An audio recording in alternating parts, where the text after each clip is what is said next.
Hello friends, welcome to Singh's kitchen. Like, share, subscribe ಮಾಡೋದನ್ನು ಮರಿಬೇಡಿ. ಇವತ್ತು ನಾನು ಟೊಮ್ಯಾಟೊ ಬಾತ್ ಮಾಡ್ತಾ ಇದ್ದೀನಿ. ಹೇಗೆ ಮಾಡ್ತಿದ್ದೀನಿ ಅಂತ ಬನ್ನಿ ನೋಡೋಣ. ಮೊದಲಿಗೆ ಕುಕ್ಕರಲ್ಲಿ ಆಯಿಲ್ ಹಾಕೋಬೇಕು. ಆಯಿಲಿನ ಕ್ವಾಂಟಿಟಿ ಸ್ವಲ್ಪ ಜಾಸ್ತಿನೇ ಇರಬೇಕು. ಇಲ್ಲಿ ನಾನು 4 ಏಲಕ್ಕಿ ಹಾಕೋತಾ ಇದ್ದೀನಿ.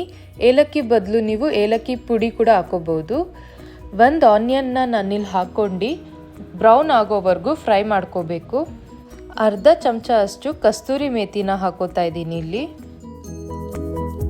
2 ಸ್ಪೂನ್ ಆಗಷ್ಟು ಜಿಂಜರ್ ಗಾರ್ಲಿಕ್ ಪೇಸ್ಟ್ನ ನಾನಿಲ್ಲಿ ಹಾಕೊಂಡು ಚೆನ್ನಾಗಿ ಫ್ರೈ ಮಾಡ್ಕೊತಾ ಇದ್ದೀನಿ. ಈಗ ಚಿಲ್ಲಿ ಪೌಡರ್ 1 ಸ್ಪೂನ್, ಧನಿಯಾ ಪೌಡರ್ 1 ಸ್ಪೂನ್,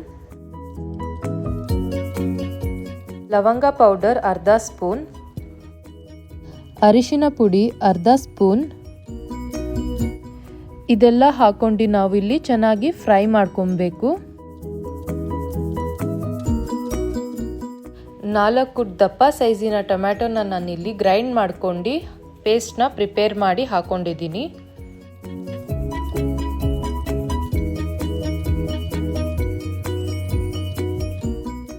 ಈಗ ಪ್ಲೇಟ್ನ ಮುಚ್ಚಿ 5 ನಿಮಿಷ ಲೋ ಫ್ಲೇಮಲ್ಲಿ ಆಯಿಲ್ ಬಿಟ್ಕೊಳ್ಳೋವರೆಗೂ ಕುಕ್ ಮಾಡಬೇಕು. ನೋಡಿ, 5 ನಿಮಿಷ ಆದಮೇಲೆ ಈ ಥರ ಆಯಿಲ್ ಬಿಟ್ಕೊಂಡಿದೆ. 1 ಪಾವ್ ರೈಸ್ಗೆ ನಾನಿಲ್ಲಿ 1.5 ಗ್ಲಾಸ್ ವಾಟರ್ನ ಆ್ಯಡ್ ಮಾಡ್ತಾ ಇದ್ದೀನಿ.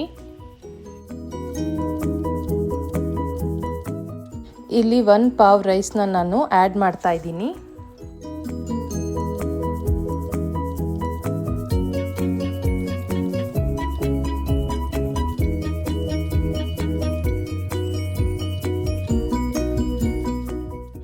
ರುಚಿಗೆ ತಕ್ಕಷ್ಟು ಉಪ್ಪನ್ನು ಹಾಕ್ತಾ ಇದ್ದೀನಿ.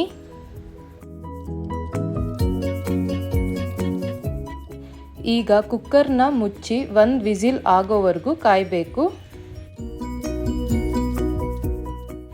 1 ವಿಸಿಲ್ ಆದಮೇಲೆ ಈ ಥರ ಆಗಿರುತ್ತೆ. ಈಗ ಕೊರಿಯಂಡರ್ನ ನಾವಿಲ್ಲಿ ಹಾಕ್ಕೊಂಡು ಮಿಕ್ಸ್ ಮಾಡಿಕೊಂಡ್ರೆ ಟೊಮ್ಯಾಟೊ ಬಾತ್ ಸವಿಯಲು ಸಿದ್ಧವಾಗಿದೆ.